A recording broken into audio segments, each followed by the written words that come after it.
A very good morning to you. Welcome to the Friday edition of the show, the last for this week. I'm Yemi Adebayo. It's great to have you join us again. I'm Tayo Salam. This is what the show looks like today.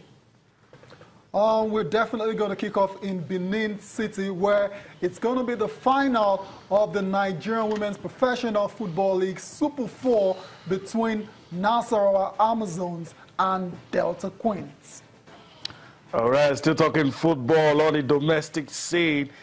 All roads lead to the Agege Stadium for the Aitio Cup Grand Finale. Niger Tornadoes taking on Aqua United. It's going to be a feast of football. Expect the stadium to be packed. It's been rechristened the Circle Temple. So if you're in and around that place, I mean, don't miss out on this big opportunity to enjoy the best of Nigerian football. Absolutely. Niger Tornadoes going up against Aqua United. Also on the show this time, we're still talking football. And after 2 weeks of international football, the Premier League returns with a bang between arguably two of the most successful sides in English Premier League, Liverpool and Manchester United. It's the battle of the Reds, one Red coming all the way from Manchester, while the other Reds are based right there in Merseyside. So, battle of the Reds is going to come out on top. We'll find out after 90 minutes tomorrow.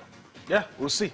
We'll see. What a way for the Premier League to even return. I mean, the international break has been awesome, no doubt about it. We've seen some really incredible performances from the likes of Iceland and Panama.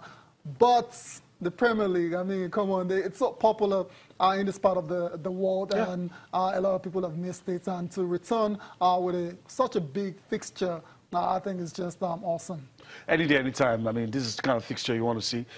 Best of football on offer. We'll see what happens. Right. A lot of people have said, well, 1 or 2 injuries, but it's not going to dampen anything. No, it's not. We have a big game on our hands. Absolutely. Jose Mourinho, usually, I mean, as his prelude to big games like this, he's always throwing shots, and he's saying, look, if there's ever a time that United could go to Anfield and get a result, it's going to be now. We'll see what Jurgen Klopp has to say as well. But we have a big game on our hands, no doubt. Absolutely. We'll continue with a preview of that game later on the show. But we have to start definitely with tennis in Shanghai, which is really gets into the business end. And we're in the quarterfinal stage. And Roger Federer and Rafael Nadal are still going strong. We're starting with Roger Federer, first of all. Federer took on a very tricky opponent in Alexander Dolgopolov, but the match was quite straightforward. Federer winning that one in straight sets, 6-4, 6-2. Yeah, I mean, we said it yesterday. We expected both Roger Federer and Rafael Nadal to advance, and Federer did just that against Dolgopolov. Yeah, expectedly. It will have been an upset. We'll have been talking of something else. So he gets to play Frenchman Richard Gasquet in the quarterfinal later today. So we'll see what happens in that one. Swiss Maestro just, I mean, as easy. It makes it look easy. He walks on court, give you that backhand that can take the ball anywhere, and it's vintage performance again from Roger Federer. We'll see what happens against Gasquet that beats his fellow countryman Gilles Simon. We'll see what Gasquet has to offer. What Gasquet has to offer, I don't know what he has to offer, but what we know for sure is that Federer, they've met 17 times and Federer has won 15 times. So that tells you where the pendulum is swinging. But, these things, upsets do happen in tennis and in all sports generally, so you never can tell. But based on past meetings historically, you expect Roger Federer to go on and win this one. Yeah. But then again, you just leave that little space, anything could happen. The kind of form that Roger is. I mean, the kind of form he is right now. It's very difficult to stop. To bet against him. Interestingly, after this match, I don't know why we're starting to talk about the match between Roger Federer and Dolgopolov.